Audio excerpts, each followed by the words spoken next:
40% लोग मैग्नीशियम की कमी का शिकार हैं। इसको मैनेज करना बेहद जरूरी है, क्योंकि मैग्नीशियम की कमी की वजह से जिस्म के अंदर लातादाद मसाइल जन्म ले रहे होते हैं। दिल के अंदर सोजिश का बढ़ जाना, हार्ट बीट का डिस्टर्ब हो जाना, जिनको एरिथमियाज कहा जाता है, वो भी इसकी कमी की वजह से हो रहा होता है। होता कुछ यूं है कि जब जिस्म के अंदर मैग्नीशियम की कमी वाकई होती है तो दिल के अंदर जो हार्ट बीट है इसको कंट्रोल करने के लिए एक पेस मेकर होता है। वैसे तो वो न्यूरोलॉजिकली कंट्रोल हो रहा होता है, लेकिन वहां पे इलेक्ट्रोलाइट्स का रोल भी देखा गया है। जैसे ही मैग्नीशियम की कमी वाकई होगी तो मैग्नीशियम को रिप्लेस करने के लिए कैल्शियम सेल्स के अंदर दाखिल होता है। कैल्शियम के इन्फ्लक्स के बाद जो हार्ट बीट होती है वो इरेगुलर हो जाती है। इसके अलावा जो खून की शरेयानें जिस्म के अंदर होती हैं वो भी इसकी वजह से मुतासिर हो रही होती हैं। वहां पे भी मैग्नीशियम की जगह कैल्शियम जाना शुरू कर देता है और उस जगह को वो थिक कर देता है। ब्लड वेसल्स के अंदर जो फ्लेक्सिबिलिटी होती है, उनकी जो इलास्टिसिटी होती है, फैलने सिकुड़ने की सलाहियत होती है, जो कि खून के बहाव में मदद कर रही होती है,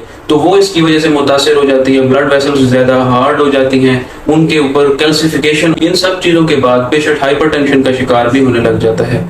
माइग्रेन की डिफरेंट टाइप्स में से एक हेडेक है।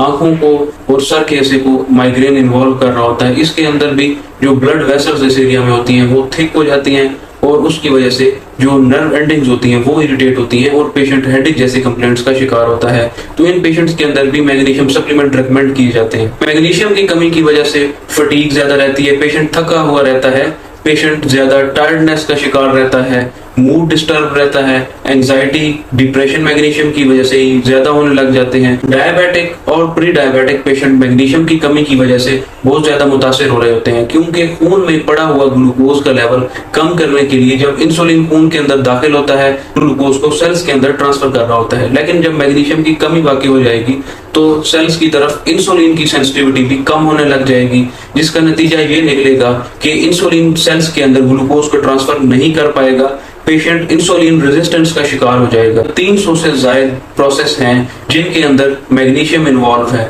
माइटोकॉन्ड्रियल लेवल पे जाके एक्ट कर रहा होता है, एनर्जी प्रोडक्शन में इसका रोल होता है। तो जब मैग्नीशियम की कमी वाकई होगी, पहले बने हुए एनर्जी सेंटर्स डेप्लीट हो जाएंगे और एनर्जी प्रोडक्शन स्लो डाउन हो जाएगी, पेशेंट ज्यादा फटीग का शिकार रहता है। मैग्नीशियम की कमी की सबसे बड़ी वजह प्रोसेस्ड फूड है, हाई कार्ब्स डाइट है, रिफाइंड फूड है। रिफाइंड कार्ब्स भी इसकी एक वजह बन रहे होते हैं। अगर आपने डाइट में इस तरह की processed food, junk food add की हुई है तो आप इन प्रॉब्लम्स का शिकार हो जाएंगे। तो आपको यही चाहिए है कि इस तरह की फूड को आप अवॉइड करें। और ऐसे रीजंस हैं जिनकी वजह से मैग्नीशियम बॉडी के अंदर कम होने लग जाता है, जिनमें सरफहरिस्त है अगर पेशेंट लंबे अरसे तक डायरिया का शिकार रहा है, मैग्नीशियम की कमी वाकई हो जाती है।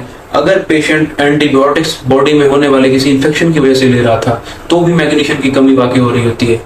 एजिंग इज अनदर फैक्टर जिसकी वजह से मैग्नीशियम के सेंटर्स डेप्लीट हो रहे होते हैं, मैग्नीशियम की एब्जॉर्प्शन जिस्म के अंदर स्लो डाउन हो जाती है। अगर पेशेंट अल्कोहलिक है तो ऐसे पेशेंट्स के अंदर भी मैग्नीशियम की मिकदार खून के अंदर कम पाई जाती है। कंडीशन में मैग्नीशियम की कमी को पूरा करने के लिए डिफरेंट डाइटरी ऑप्शंस को देखा जाता है, जिनमें सरफहरिस्त है डार्क ग्रीन लीफी वेजिटेबल्स। इस तरह की वेजिटेबल्स को अगर आप ज्यादा कंज्यूम करने लग जाएंगे तो आपकी बॉडी के अंदर होने वाली मैग्नीशियम की कमी अब पूरी होने लगेगी। Spinach, broccoli, avocado, salad leaves, वो ऐसे ऑप्शन हैं जिनकी वजह से आपकी जिस्म के अंदर हो जाने वाली मैग्नीशियम की कमी पूरी हो जाएगी। और डेली रिक्वायरमेंट जो कि 300 से लेकर 750 mg तक है, तो वो आपकी एक सैलड बाउल से भी कंप्लीट हो जाएगी।